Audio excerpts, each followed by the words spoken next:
સ્વામિનારાયણ હરે.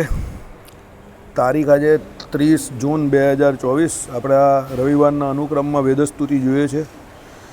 વેદસ્તુતિમાં આપણે આ શબ્દોના અર્થો જોયા હતા. ગયા વખતે આપણે જોયું કે પરમાત્માનું શરીર કે ઇન્દ્રિય માયિક કે નાશવંત નથી, પરંતુ દિવ્ય છે. તેથી પરમાત્માને અકરણ કયા છે. કરણ એટલે ઇન્દ્રિયો, અંતકરણ જે હોય, જે ઉપકરણ હોય, જે સાધનો હોય, કેના માટે જ્ઞાનને પામવા માટેના, એટલે ઇન્દ્રિયો અંતકરણ જે છે તેને એમ કહી કે ઉપકરણ કે કરણો કહેવાય. પણ ભગવાનને અકરણ એટલા માટે કહે છે કે ભગવાનને પોતાના જ્ઞાન પ્રસરણ માટે કોઈ ઇન્દ્રિયો અંતકરણની જરૂર નથી. આ ઉપરાંત કાર્ય કરવું હોય તો અન્ય સાધનોની સહાયતા જોઈએ જ, તો જ કાર્ય થઈ શકે. પરંતુ પરમાત્મા જગતના સર્જન કાર્યમાં કોઈ પણ સાધનોની સહાય લેતા નથી અને સ્વયં સૃષ્ટિ કાર્ય કરે છે. ભગવાનને કોઈની જરૂર નથી. સમજજો, આપણે બધાને કોઈ પણ કાર્ય લઈને બેસીએ તો આપણે કોઈની ને કોઈની જરૂર પડે. ગમે એ કાર્ય કરો, તમે કાર્ય નામ આવે એટલે જ તમારે કોઈની ને કોઈની જરૂર પડે. એટલે પડે, વ્યક્તિની જરૂર ન પડે તો વસ્તુની જરૂર પડે, પણ જરૂર પડે. કારણ કે એવા ઘણા બધા કાર્ય જે છે તે આપણે કરવા માટે શક્તિમાન તો હોઈએ, પણ એના માટે આપણે સાધનોની જરૂર હોય. ભગવાનને જગતની આજે ઉત્પત્તિ સ્થિતિને પ્રલય કરવો, આવું જે મોટું કાર્ય કરવું, એના માટે પણ અન્ય કોઈ સાધનની અપેક્ષા નથી. ભગવાન જાતિ એકલા જ બધું કરવા માટે સક્ષમ છે. આથી જ વેદાંતમાં પરમાત્માને સૃષ્ટિના નિમિત્ત કારણ સાથે ઉપાદાન કારણ પણ માન્યા છે. એટલે ભગવાનને એકલા નિમિત્ત કારણ નહીં કહ્યા, પણ ઉપાદાન કારણ પણ કહ્યા છે. નિમિત્ત કારણ તો હોય તો ફક્ત એ સંકલ્પ કરે, સમજો, અને ઉપાદાન કોઈ બીજા દ્વારા કરાવે. દાખલા તરીકે પેલો કુંભાર જે છે તે નિમિત્ત કારણ તો છે માટીની કોઈ પણ વસ્તુનું, પણ એમાં ઉપાદાન કોનું કરે છે? માટીનું કરે છે. માટી દ્વારા ઉપાદાન થાય છે. એટલે માટી જે છે તે કુંભાર કરતાં જુદી વસ્તુ છે.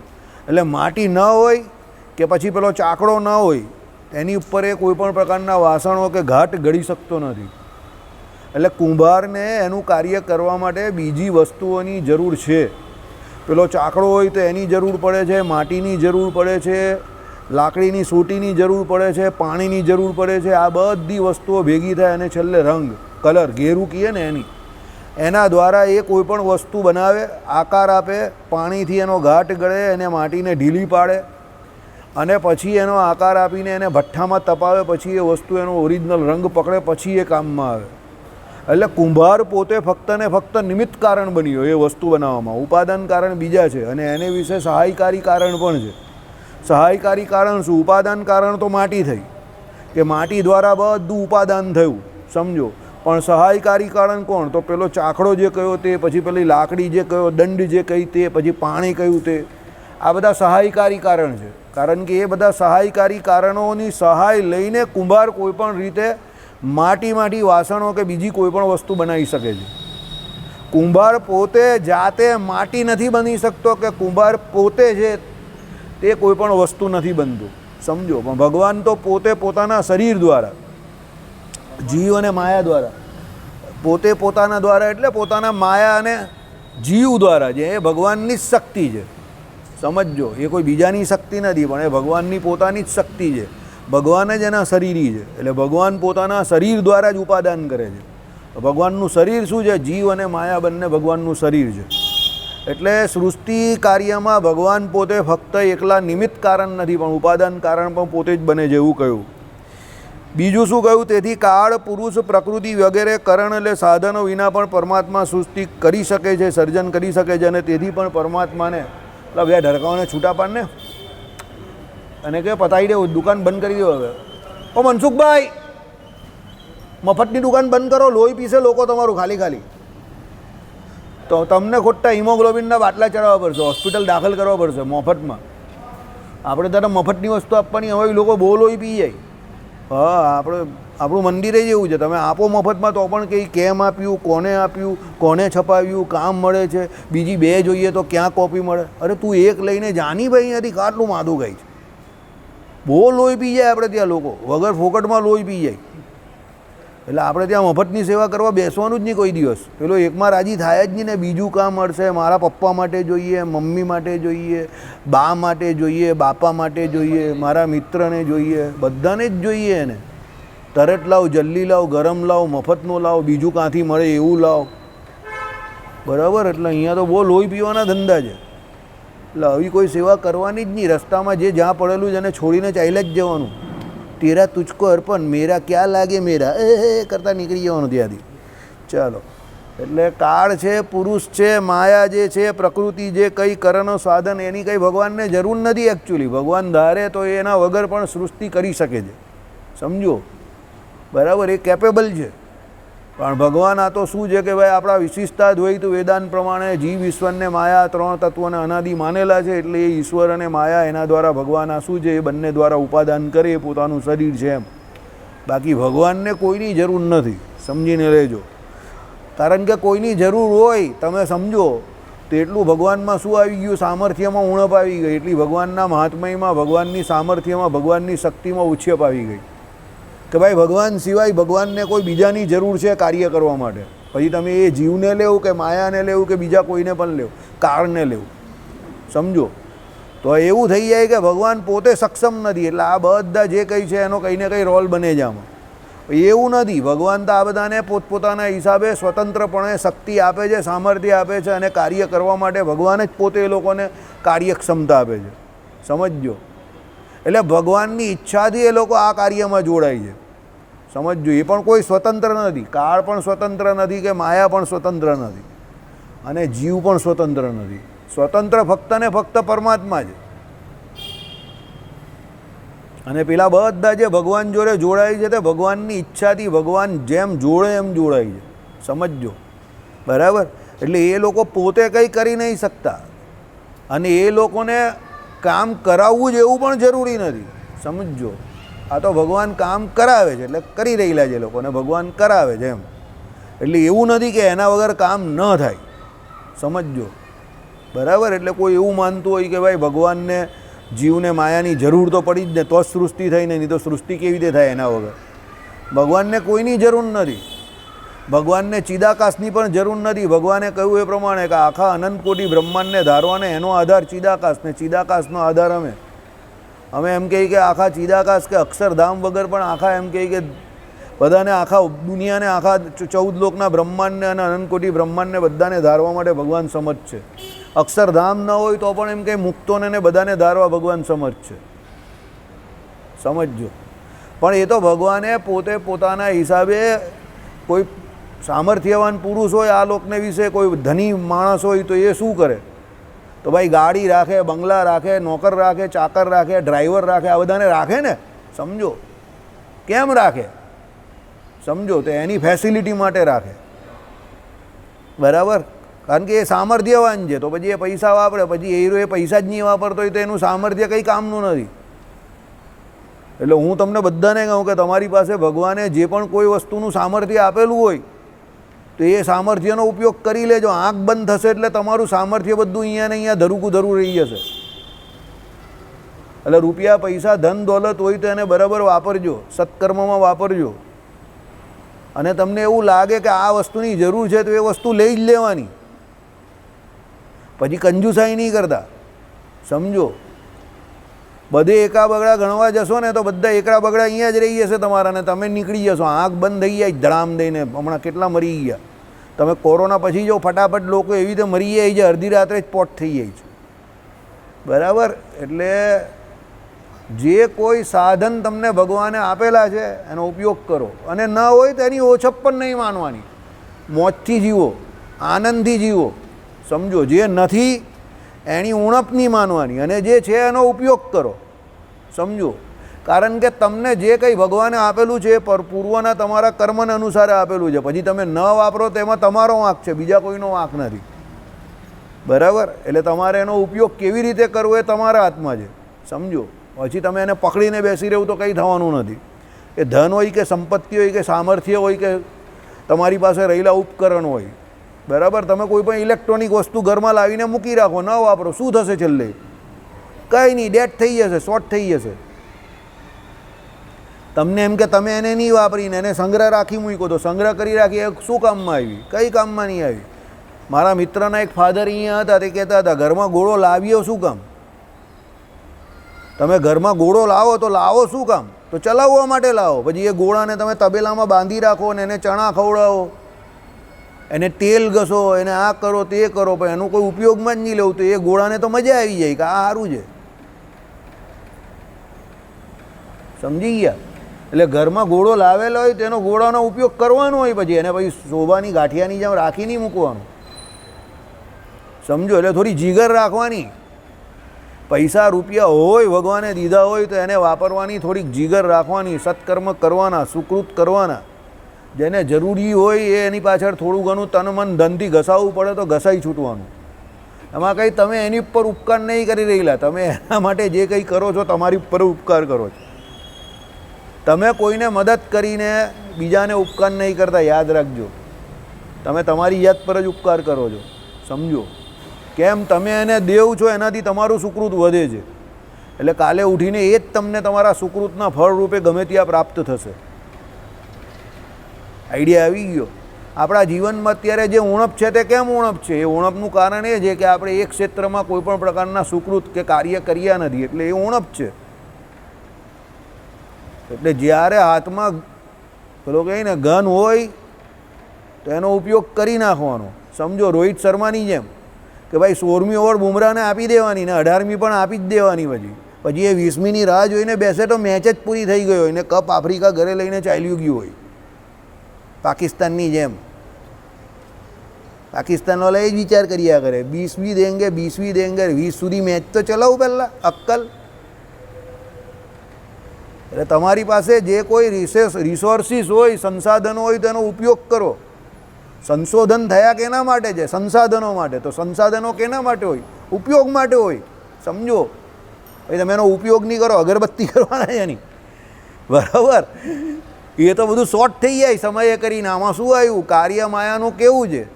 પરિવર્તનકારી છે. એ તો શોર્ટ થઈ જાય કાર્ય કરીને, સમયે કરીને. એના કરતાં વાપરીને પૂરું કરો એને જોયા નહીં કરવાનું બહુ સરસ છે, નવું જ છે, નવું જ છે. કંઈ નવું રહેવાનું નથી. સમજો? તમે એને વાપરો કે નહીં વાપરો એ જૂનું જ થવાનું છે. એના કરતાં વાપરીને જૂનું કરો. બરાબર? ચાલો. અખિલ કારક શક્તિધર, એટલે આ શબ્દ પણ 3 પ્રકારે સમજાવ્યા છે. પરમાત્મા સમસ્ત પ્રાણીઓની ઇન્દ્રિયોની શક્તિને ધારણ કરે છે, પ્રવર્તાવે છે. જે કોઈ જીવ પ્રાણી માત્ર જે છે એ બધાને શક્તિના પ્રેરક જે છે તે ભગવાન છે. એનામાં જે શક્તિનું પ્રવર્તન કરે છે તે ભગવાન કરે છે. ભગવાને ન કહ્યું કે ભાઈ એ જીવને વિશે બોલનારો, એ સાધુને વિશે બોલનારો હું છું. એના એવા સાધુઓ જે છે એને પગમાં જે ચાલવાની શક્તિ આપનારો તે હું છું. એના પગમાં અમે રહેલા છે. સમજો? આંખે કરીને એમ કહે કે જે કોઈ દર્શન કરવાના એમાં અમે રહેલા છે. કેમ? એ ભગવત કાર્યને વિશે પ્રેરણારૂપ બને છે, ભળે છે. એટલે ભગવાન એને એ પ્રમાણે સામર્થ્ય આપે છે. તમને કોઈ પણ કાર્ય કરવાનું સામર્થ્ય પરમાત્મા આપે છે. બરાબર? તમને એટલે દરેક જીવને એની પાત્રતા પ્રમાણે. એટલે પહેલાં પાત્રતા કેળવો, એટલે સામર્થ્ય ભગવાન ઓટોમેટિક આપશે. તમે પોતે એ પ્રમાણે માનીને ન બેસો કે આ હું કરી શકું છું પણ મને મળતું નથી. એવું બનવાનું નથી. તમે જે કરી શકતા હશો એ તમારી પાસે સામેથી આવશે. યાદ રાખજો.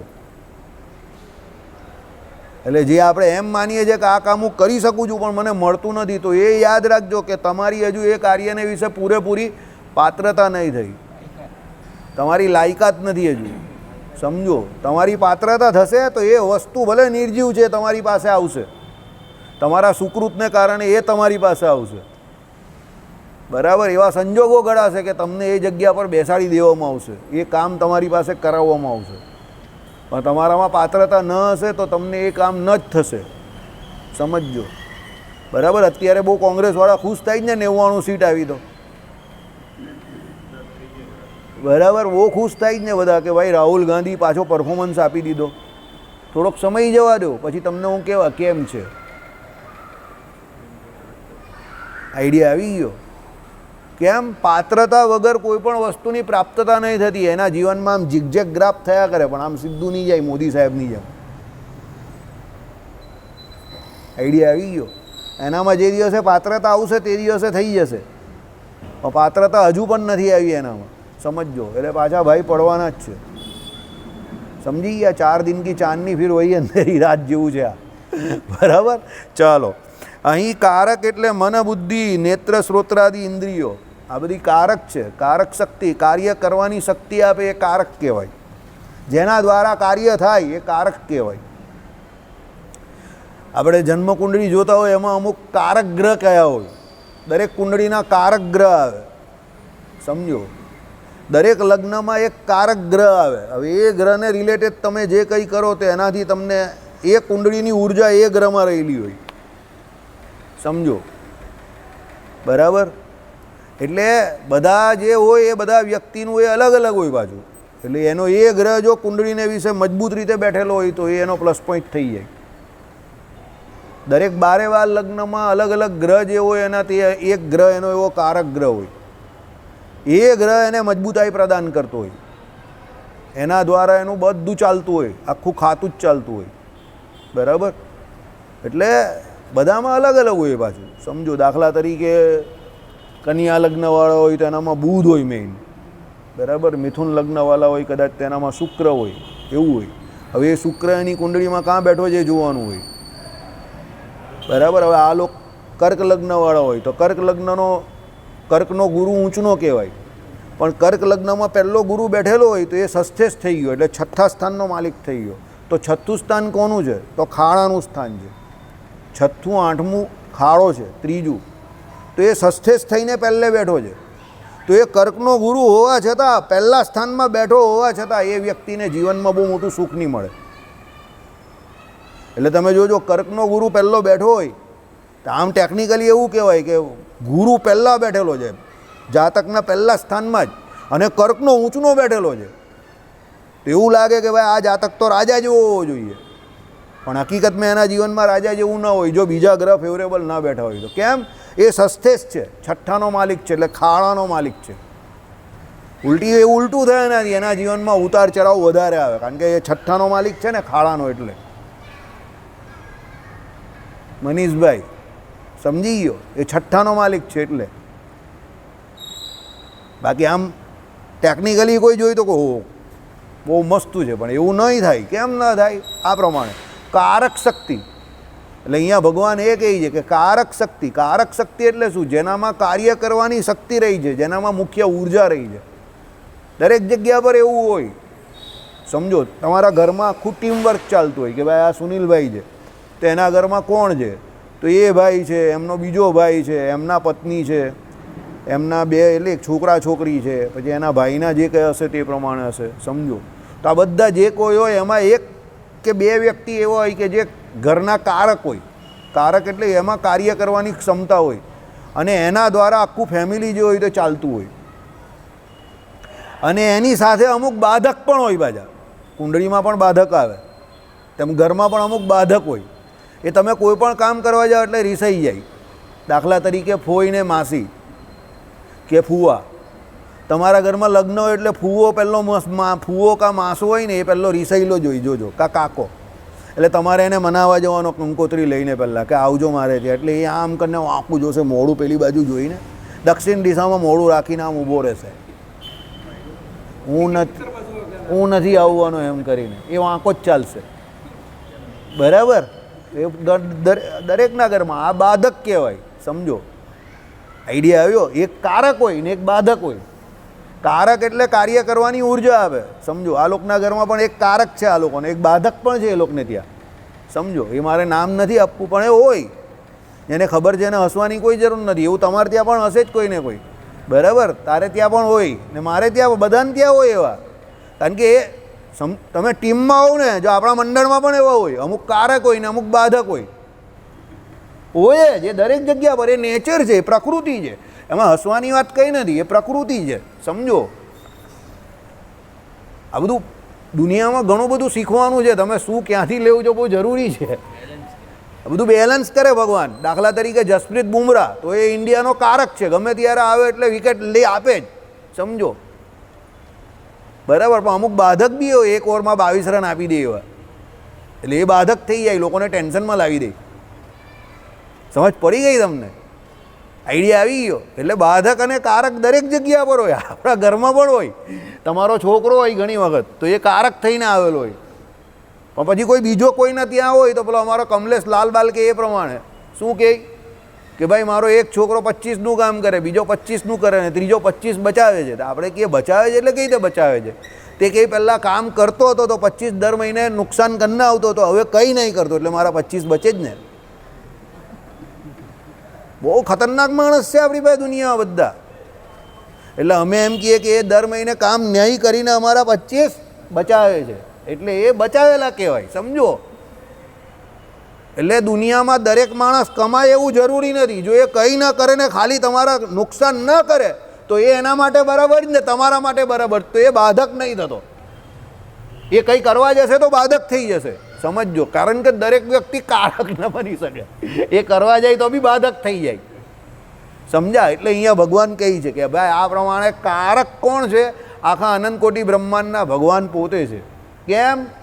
આપણા જે એમ કહે કે કારક એટલે મન, બુદ્ધિ, નેત્ર, શ્રોત્રાદિ ઇન્દ્રિયો. આથી કારકની શક્તિ એટલે ઇન્દ્રિયો, અંતકરણની શક્તિ. હવે આ બધામાં જે શક્તિ જે છે, આંખે કરીને જોવાની શક્તિ, નાકે કરીને સાંભળવાની શક્તિ, જે કોઈ શક્તિ છે તે શક્તિ પ્રદાતા કોણ? પરમાત્મા. ચાલો, દરેક ઇન્દ્રિયો અને આમાં આવશે અંતકરણની શક્તિઓ ભિન્ન ભિન્ન છે અને આ પ્રકારની આ ઇન્દ્રિય અંતકરણની શક્તિઓનું પ્રવર્તન પોષણ પરમાત્મા જ કરે છે. તેથી જ પરમાત્માને અખિલ કારક શક્તિધર કયા છે. એટલે આ બધું શક્તિનું પોષણ ભગવાન કરે, સમજજો. આ લોકો જે સાયન્સના સ્ટુડન્ટ છે આ લોકોને ખબર પડશે. હવે આને તો જો વાર છે, આવશે.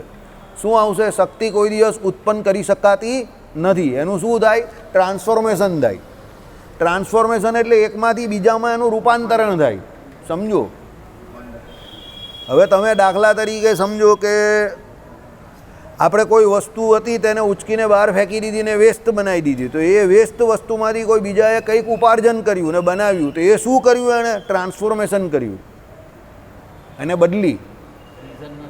હા, સમજો. ઘણા બધા લોકો એવા કલાકાર હોય છે કે તમારા ઘરમાં જે કોઈ વેસ્ટ વસ્તુ હોય તમે ટોપલા ફેંકી દો, ટોપલી ફેંકી દો, પ્લાસ્ટિકના બારના પેલી બરણીઓ ફેંકી દો, તમારા ઘરની કચરાપેટી પ્લાસ્ટિકની એ ફેંકી દો. અને એ ભાઈના ઘરે તમે જાઓ તો એ તમને કહે તમે 10 વર્ષમાં તમારા ઘરેથી જે વસ્તુ ફેંકી દીધેલી તે બધી મેં લઈ લીધેલી અને જો મેં આજે એનું આ બધું બનાવી દીધું. અને એ એની બહુ મોટી કલાકૃતિ બનાવીને એનું શું રાખે? મોટું આલ્બમ બનાવીને પહેલાં એની એડવર્ટાઇઝ કરે અને પછી એનું જોરદાર એ શું કરે? મેળાવડો રાખે, આર્કિટેક્ચર મેળો રાખે ને એમાં એ તમારી જ બધી વેસ્ટ વસ્તુને તમારા કરતાં 10 ગણા ભાવે વેચે. ભાઈ તમે બહુ હોશિયાર હો તો પાછા એની પાસે એ વસ્તુ ખરીદીને તમારી વસ્તુ લાવો પણ ખરા. તમે ટેલેન્ટેડ માણસ છો, હું માનું જ છું બધા. એટલે તમે તમારી વેસ્ટ વસ્તુ જે તમે ફેંકી દીધેલી હોય એ જ વસ્તુ તમને એન્ટિક પીસ છે એમ કરીને 1000માં આપે અને તમે હોંશે હોંશે લઈ આવો અને પછી તમે ખરીદો. પછી એ તમને કહે કે આ તમારા ઘરની જે પેલી કચરાપેટી હતી ને જે તમે ફેંકી દીધેલી, જે બહુ વાંસ મારતી હતી, એની અંદર મેં સ્પ્રે બે માર્યું અને સીધી કરીને એને વાંકી ચૂકી કરીને આ મેં એને એન્ટિક પીસ બનાવી દીધો. પછી તમે શું કરશો? તમે જેને ફેંકી દીધેલી એ તમારા ઘરના ડાઇનિંગ રૂમમાં એને તમે બહાર જ મૂકશો. એ શું થયું? પેલા વ્યક્તિની કારક શક્તિ. આઈડિયા આવ્યો? એટલે તમારા માટે જે બાધક હતી કઈ? કચરાપેટી. એટલે તમે એને બહાર ફેંકી દીધી, તે એના માટે શું થઈ ગઈ? કારક થઈ ગઈ. સમજી ગયા? એટલે દુનિયામાં કોઈ વ્યક્તિ કે કોઈ પણ વસ્તુ બેકાર હોતી નથી, બાધક હોતી જ નથી. આપણે એનો ઉપયોગ કરતા શીખવાનું છે. કોઈ માણસ નકામો નથી. છાણનો પોધરો પણ નકામો નથી. તમે એનું રિસાયકલિંગ કરો ને બુદ્ધિ વાપરો તો એમાંથી પણ કંઈ ને કંઈ થાય. આપણે એનો ઉપયોગ કરતા નથી આવડતું. બાકી કોઈ વ્યક્તિ કે કોઈ વસ્તુ દુનિયામાં નકામી નથી, સમજજો. આપણે એનો ઉપયોગ કરતા આવડતું નથી એટલે એ પ્રોબ્લેમ છે. બરાબર અશોકભાઈ? ચાલો. પરમાત્મા જગતની રચના કરનાર, સર્વ તત્વોમાં શક્તિ પ્રદાન કરનાર છે. બધા તત્વોને શક્તિ આપે છે પરમાત્મા. કાલે આપણે વચનામૃતમાં શું જોયું? ભાઈ સાંખ્યશાસ્ત્ર શું કહે? તો મૂળ પુરુષ અને મૂળ માયા એના દ્વારા એમ કહે કે એ થઈ ગઈ, સૃષ્ટિ થઈ ગઈ. અરે ફકીર મોહમ્મદ એમ કહે મૂળ પુરુષ ને મૂળ માયા ભેગા થઈ તો એનાથી થોડી સૃષ્ટિ થઈ જાય. આ લોકમાં નહીં થતી તો.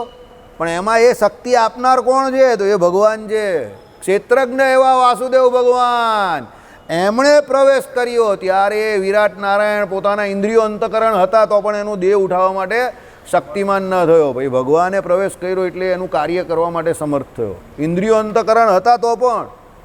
એટલે શક્તિ પ્રદાતા કોણ છે?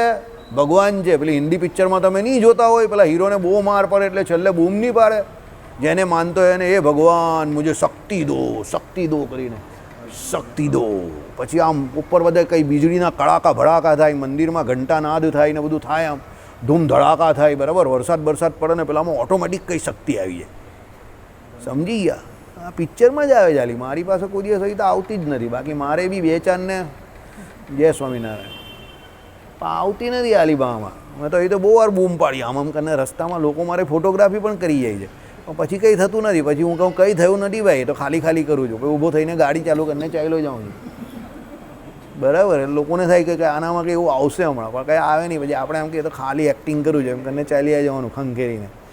ચાલો, એટલે કાળ, પ્રકૃતિ, પુરુષ, મહતત્વ વગેરે સૃષ્ટિનું સર્જન કરનારા તત્વો છે, તેથી તેમને કારક કહેલા છે. જો આવી ગયું ને, આપણે કહ્યું ને કારક ગ્રહ આવે, તેમાં આ બધાને કારક કહેલા છે. સમજો, એ કાળ છે. કાળ એટલે શું કયો? ભૂત, ભવિષ્ય અને વર્તમાન એમ સમય, એને કાળ કયો. પછી શું કહ્યું? પ્રકૃતિ એટલે માયા. પુરુષ એટલે પેલો મૂળ પુરુષ જે જીવ તરીકે કયો તે. મહતત્વ એટલે એમાંથી નીકળનારું પહેલું ફળ, સૃષ્ટિનું પહેલું ફળ એ છે મહતત્વ. તો આ બધા શું છે? સૃષ્ટિના સર્જન કરનારા છે, એટલે એને કારક કયા. આના દ્વારા સૃષ્ટિ થાય છે. આ બધા કારકોમાં પરમાત્મા પોતે અંતર્યામી રૂપે રહીને સૃષ્ટિ સર્જન કરવાની શક્તિ આપે છે. માટે પરમાત્માને અખિલ કારક શક્તિધર કયા છે. આ બધાને એ શક્તિ ભગવાન આપે છે, બરાબર. એટલે ભગવાનની ઈચ્છા વગર કંઈ થતું નથી, સમજજો, બરાબર. અશોકભાઈ, પ્રારબ્ધમાં હોય તો ભોગવી લેવાનું ને ભગવાનને પ્રાર્થના કરવાની કે જે હોય તો ભોગવાઈ દેવું ને આ જન્મ છેલ્લો જન્મ કરાવી દેવું. પ્રારબ્ધ ભોગવવાથી જ પૂરું થાય છે, ભાગવાથી પૂરું નહીં થતું. સમજી ગયા? જે હોય તે ભોગવાઈ દેવાનું. કેશુ સ્વામીને પૂછજો શું કહેતા હતા તે. આ લોકોએ મારાથી વધારે સત્સંગ કર્યો છે. જે કોઈ પદ ઉપર જે કોઈ વ્યક્તિ વિશેષ બેઠેલા છે, સમજજો, અને એની જોડે તમને મિક્સ નહીં થતું કે મેચ નહીં થતું, કે એના દ્વારા તમને જે કોઈ તકલીફ પડે છે, તો એ પદને માન આપીને તમે તમારું કાર્ય કરો. વ્યક્તિને જોઈને કોઈ પણ પ્રકારનો તમારો આચાર વિચાર બદલો નહીં. કેમ? પ્રારબ્ધ તમારું ભોગવવાથી પૂરું થાય છે, ભાગવાથી પૂરું નહીં થતું. વ્યક્તિ જોવે એ પછી એ વ્યક્તિ ગમે તે રૂપે તમારા જીવનમાં આવેલો હોય, સમજો, બરાબર. પણ એ વ્યક્તિ જે કોઈ છે એ ફક્ત તમને સુખ આપવામાં કે દુઃખ આપવામાં નિમિત્ત માત્ર છે, સમજજો. એ ફક્ત નિમિત્ત બનને આવેલો છે, પણ વસ્તુતા એ તમારા કર્મનું ફળ પેલા કર્મફળ પ્રદાતા પરમાત્મા જ આપે છે, પેલા વ્યક્તિ દ્વારા તમને. એટલે વ્યાસજીએ કહ્યું છે કે તમારું કંઈ સારું થવાનું હોય તો 2 સારા માણસ મળી જાય, અને ખરાબ થવાનું હોય તો 2 ખરાબ માણસ મળી જાય, સમજો. અને પાછા દરેક વ્યક્તિ દરેક માણસ માટે સારા જ કે ખરાબ નથી હોતા. એ પાછા અમુક માટે ખરાબ, અમુક માટે સારા એવું હોય છે. એ કેમ એવું હોય છે? આને કારણે પ્રારબ્ધ, સમજો. એટલે ભગવાન જે પરિસ્થિતિમાં રાખે એમાં રાજી રહેવાનું, પ્રારબ્ધ ભોગવી લેવાનું, શાંતિથી ભગવાનનું ભજન કરવાનું. આપણે આપણા પ્રયત્ન કરવાના, પણ પછી એના વિશે આસક્ત નહીં થઈ જવાનું કે આપણા પ્રયત્ન છે તો એ પૂરા થવા જ જોઈએ, આપણું કામ છે તે પૂરું થવું જ જોઈએ, કે કોઈ પણ રીતે મારી તોડીને જોડતોડ કરીને આપણે આપણું કામ કરવું જ છે કે થવું જ છે, એવી આસક્તિ ન રાખવી. કારણ કે એ આસક્તિ દેહની સાથે નહીં પણ જીવ જોડે જડાઈ જાય છે. કાલે ઉઠીને દેહ પડી જશે, સમજજો, તો એ જીવ આપણો એનો એ જ છે. એટલે પાછી કંઈ ને કંઈ મગજમારી કારણ શરીરમાં થશે, એટલે પાછું આવવું પડશે. એટલે બહુ મોટી આસક્તિ નહીં રાખવાની. ભગવાનને કયા તો છે આમાં અકિલ કારણ શક્તિધર, તો ભગવાનને કહી દીધા છે, જોઈ લો નહીં. અકિલ કારક શક્તિધર, તો ધર એટલે શું? ઉધારનાર એ જ છે, ભગવાન જ શક્તિ આપે. અને કાર્ય જ્યારે જે થવાનું હોય તે થાય. અમુક કાર્ય અઘરા હોય, સમય માંગી લે એવા હોય, તો એમાં સમય આપવો પડે તમારે, સમય વગર નહીં થતા, સમજો. પુરુષાદિ સમસ્ત કારક એ પરમાત્માની શક્તિ છે. જે કોઈ આ બધા કારક કયા કે જે સૃષ્ટિ પ્રકરણમાં પેલો મૂળ પુરુષ જે જોડાયેલો છે, આદિ કયા એટલે એની જોડે બધા આવી ગયા, તે ભગવાનની જ શક્તિ છે. કારણ કે એમાં ભગવાને શક્તિ આપેલી છે એટલે એનું કાર્ય કરી શકે છે. એટલા માટે સૃષ્ટિ કે જગત જે કંઈ છે એમાં એક પરમાત્મા તત્વ એવું છે કે જેને ભૂલવા જેવું નથી. આપણે એને જ ભૂલી જઈએ છીએ, કે આપણે ભૂલ કરીએ છીએ. શું કહ્યું સાંભળો? કાળ, માયા, પુરુષ આદિ વિવિધ શક્તિઓનું પ્રવર્તન, ધારણ, સંચાલન પરમાત્મા પોતે જ કરે છે. આ બધાને ધારે પણ ભગવાન છે. એનું શું કરે છે? પ્રવર્તન પણ ભગવાન દ્વારા થાય છે. બરાબર? એટલે પ્રવર્તન એટલે એને એના કાર્ય માટે પ્રવર્તાવે પણ ભગવાન છે, અને એનું સંચાલન પણ ભગવાન જ કરે છે. કેમ સંચાલન ભગવાન કરે છે? આ લોકો પોતે એને શક્તિ આપી પછી સ્વતંત્ર નહીં થઈ જતા. અને જ્યારે જ્યારે તમે જોજો સૃષ્ટિમાં આવા લોકોને જ્યારે દેવતાઓને કે એને સ્વતંત્રપણાની ભીતિ થઈ કે ભ્રમ થયો, ત્યારે ભગવાને એમને પોતાનું જે કોઈ પરમ ઐશ્વર્ય કે પરમાત્માનું જે પરમાત્માપણું તે બતાવેલું છે. ભાગવતજીમાં બ્રહ્માજીને બતાવ્યું, ઇન્દ્રને બતાવ્યું, બધાને બતાવ્યું. સમજો, પેલો કાળિયો નાગ હતો એને બતાવ્યું. બરાબર? ભગવાન બધાને પોતપોતાની તાકાત ઓકાત બતાવી જ દઈ છે કે ભાઈ તારી ઓકાત જે હશે તે, પણ મારી આ છે તાકાત, જોઈ લે તું. બરાબર? એટલે ભગવાન એની જે કંઈ સામર્થ્ય શક્તિ દ્વારા બધું બતાવી દે. એટલે આ બધાનું સંચાલન ભગવાન જ કરે.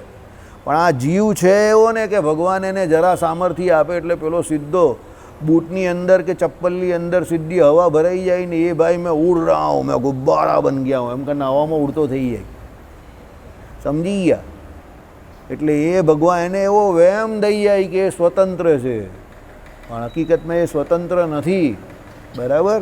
ચાલો, એટલે અર્થાત તે પરમાત્માની શક્તિરૂપ જ છે. તેથી પરમાત્માને અખિલ કારક શક્તિ દર કયા છે. સ્વરાટ એટલે પોતે અકરણ હોવા છતાં જગત સર્જન કરી શકે છે, કારણ કે પરમાત્માને પોતાનું સ્વતંત્ર ઐશ્વર્ય છે, તેથી જ તેમને સ્વરાટ કયા છે. સ્વરાટ ભગવાનનું જે કંઈ છે તે પોતાનું છે. સામર્થ્ય કેવું કે ઐશ્વર્ય કેવું કે ભગવાનનું ભગવતપણું છે, કે એમનામાં રહેલા અનંત કલ્યાણકારી ગુણ તમે કહી દો. જ્ઞાન, શક્તિ, બળ, વીર્ય, તેજ, ઐશ્વર્ય અને બીજા અનંત કલ્યાણકારી ગુણ, એ બધું ભગવાનને લઈને છે. ગુણોનું ગુણપણું પણ પરમાત્માને લઈને છે. ગુણોનું કલ્યાણપણું પણ પરમાત્માને લઈને છે. જો એ ગુણ પરમાત્મા વગર એકલા હોય તો એ ગુણોનું ગુણપણું પણ નકામું છે. એટલે તમે જોયું હશે સામાન્ય રીતે સૃષ્ટિમાં કે દુનિયામાં કોઈ વ્યક્તિ બહુ ગુણવાન હોય, અતિશય ગુણવાન હોય, પણ જો એનામાં ભગવાનની ભક્તિ નામક સૌથી મોટો જો કલ્યાણકારી ગુણ ન હોય તો એના બીજા ગુણની એટલી વેલ્યુ નથી થતી. પણ કોઈ ભગવત ભક્ત હોય ને એની જોડે પછી બધા બીજા પણ એની જોડે કલ્યાણકારી ગુણ હોય તો એની નોંધ બહુ સારી લેવાય છે. એટલે ગુણોનું ગુણપણું પરમાત્માને લઈને છે. ઘનશ્યામ મહારાજ ઉપર વસ્ત્ર શોભે છે, વસ્ત્રોથી ઘનશ્યામ મહારાજ નથી શોભતા, યાદ રાખજો, માઇન્ડ ઇટ. એટલે ભગવાન કોઈ ગુણથી નથી શોભતા, ગુણો જે છે તે ભગવાન દ્વારા ભગવાનથી શોભે છે. સમજજો. અને સૃષ્ટિમાં જે કોઈ બીજા જીવમાં પણ તમને થોડા થોડા જે કંઈ ગુણ દેખાય ને, તો એમાં શું વાંચવાનું? ભગવાન શ્રી કૃષ્ણનો ગીતાજીનો વિભૂતિ યોગ વાંચી લો. એ ભગવાને મૂકેલું વિશિષ્ટ પ્રકારનું થોડુંક ઐશ્વર્ય જ છે. પર્વતો મેં હિમાલય હું, નદીઓ મેં ગંગા હું, ઋષિઓમાં ભૃગુ હું, આમ કરીને જે કહ્યું જે કંઈ ભગવાને, સમજો.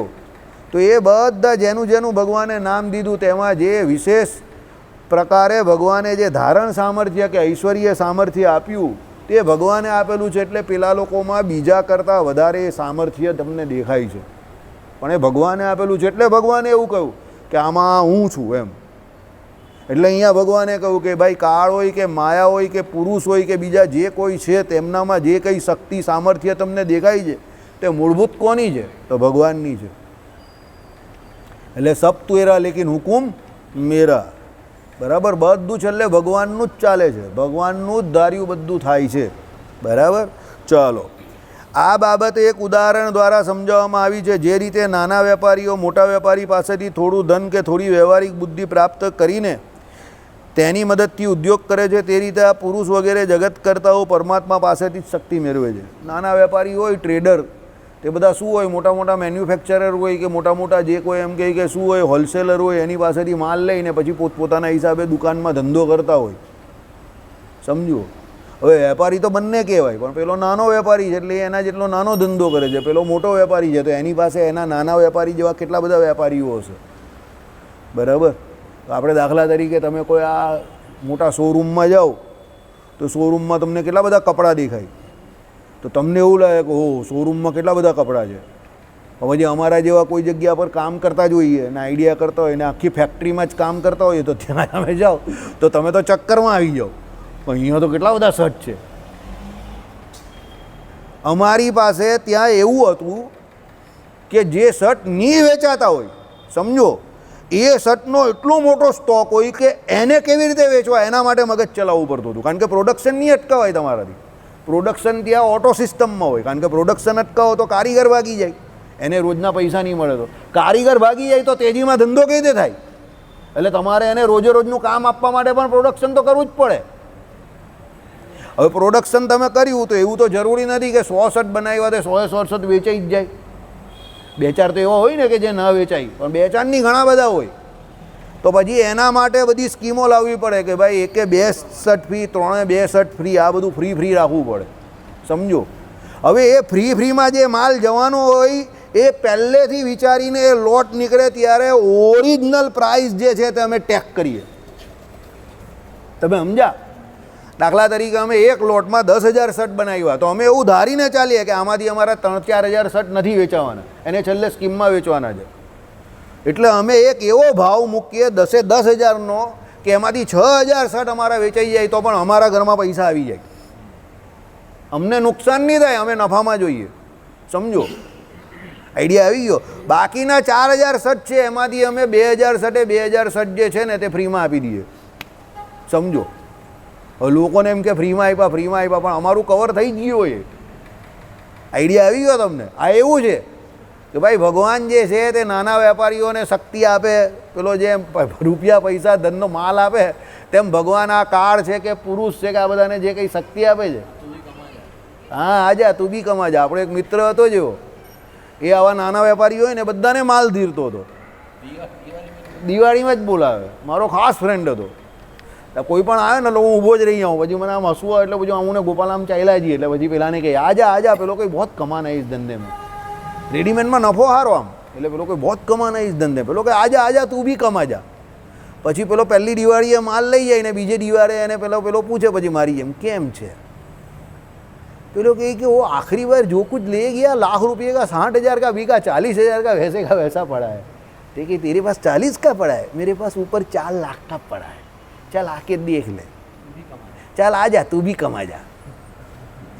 બરાબર. રાજસ્થાની હતો મારો એક ફ્રેન્ડ, અહીંયા બહુ મોટા શોરૂમવાળો જ હતો, 2-3 શોરૂમ છે એને, સમજો.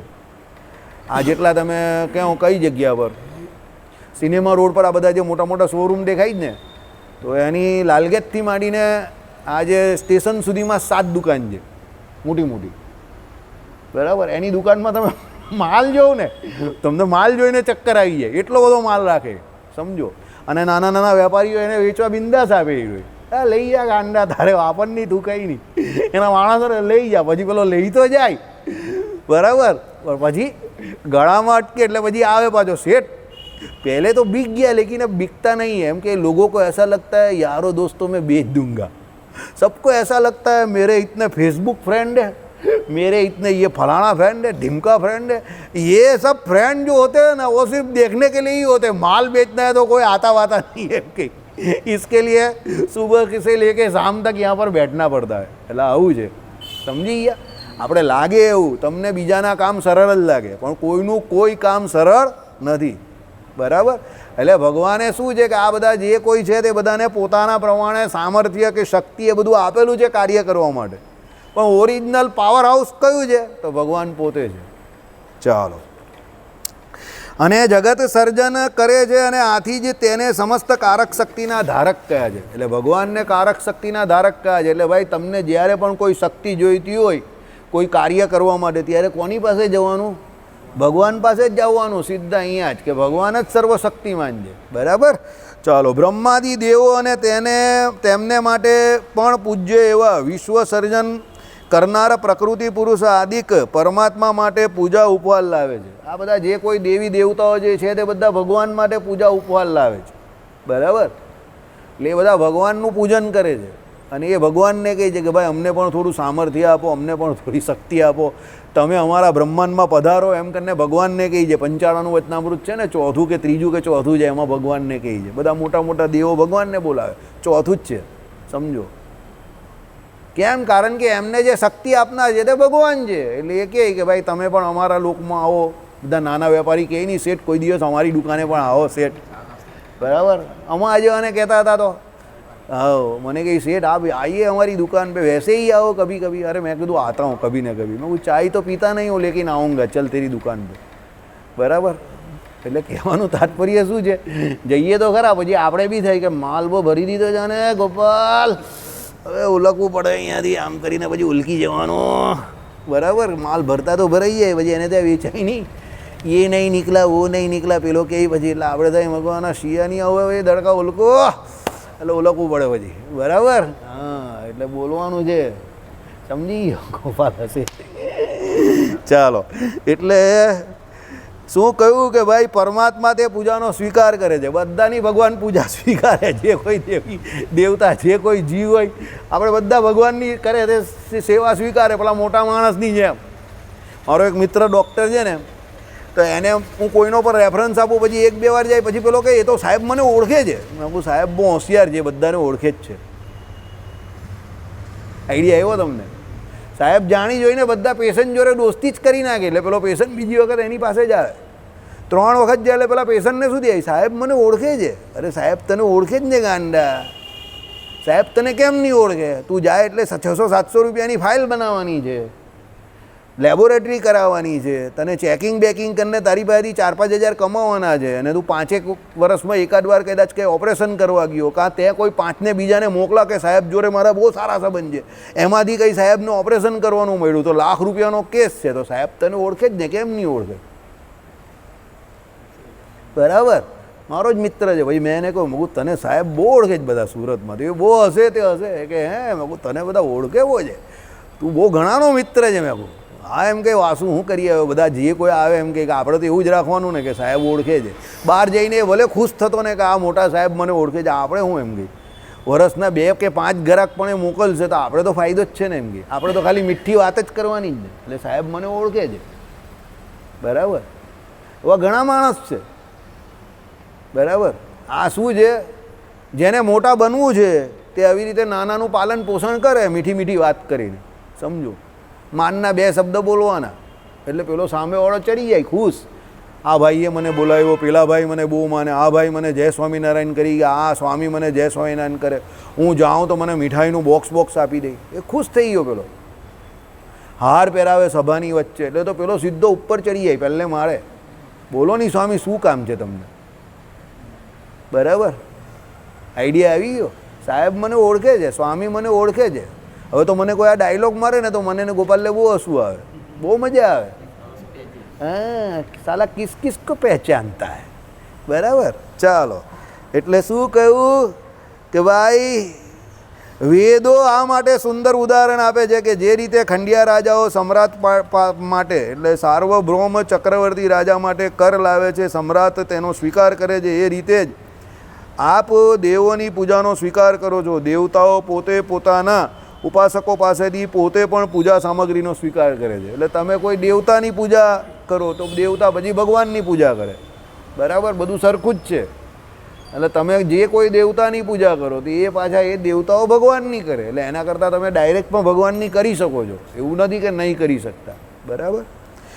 પરમાત્માનું સર્વમ નિયંતૃત્વ એ છે કે આ દેવાદિને જે કાર્યમાં નિયુક્ત કરે છે, દેવો તે કાર્યને અપ્રમત્ત રહીને ભયભીત બનીને પાર પાડે છે।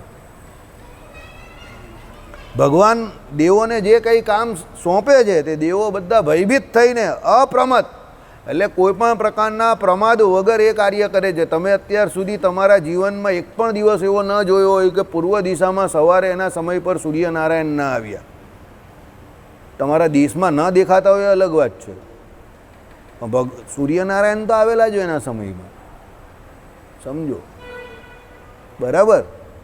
કેમ?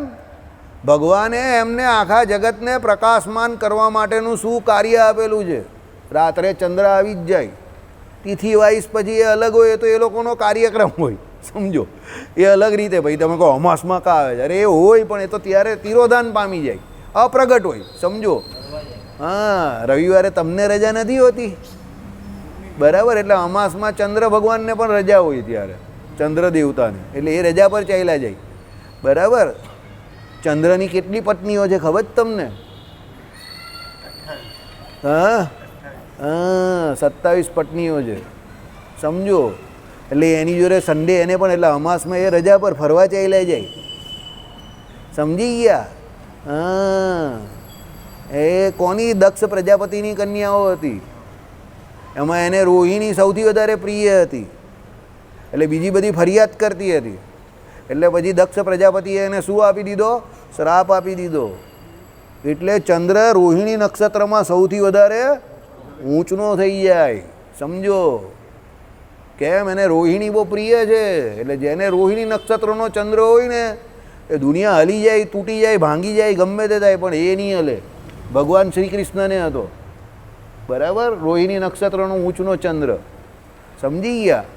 એટલે એ આ બધું આ લોકોએ જે આપણા પુરાણો વાર્તા લખેલી જ ને એ એવી રીતે આમ ઘડેલી છે ને કે તમને એવું આમ બેસી જાય, સેટ થઈ જાય બધું. બરાબર? એ રોહિણી એમને બહુ પ્રિય હતા એટલે. બરાબર? વૃષભ રાશિમાં ચંદ્ર ઊંચનો, અને એમાં પણ સૌથી વધારે ઊંચનો પાછો રોહિણી નક્ષત્રમાં. સમજો? અને એ ભગવાન શ્રી કૃષ્ણને વૃષભ રાશિ ને વૃષભ લગ્ન અને રોહિણી નક્ષત્રનો ઊંચનો ચંદ્ર.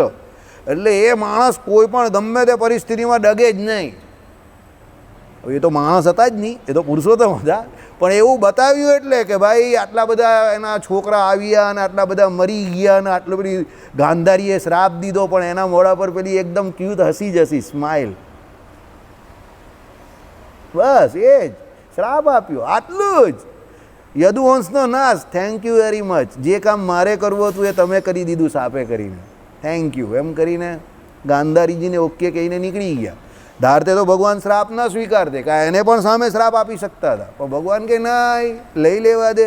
મફતમાં કોઈ કંઈ પણ વ્યક્તિ આપે તો લઈ લેવાનું, એ ગુજરાતીનો નિયમ છે. અને ત્યારે ભગવાન દ્વારકા આવી ગયેલા એટલે ગુજરાતનો રંગ તો લાગે ને એમને. ચાલો, શ્રીપતિમ શ્રીધરમ સર્વદી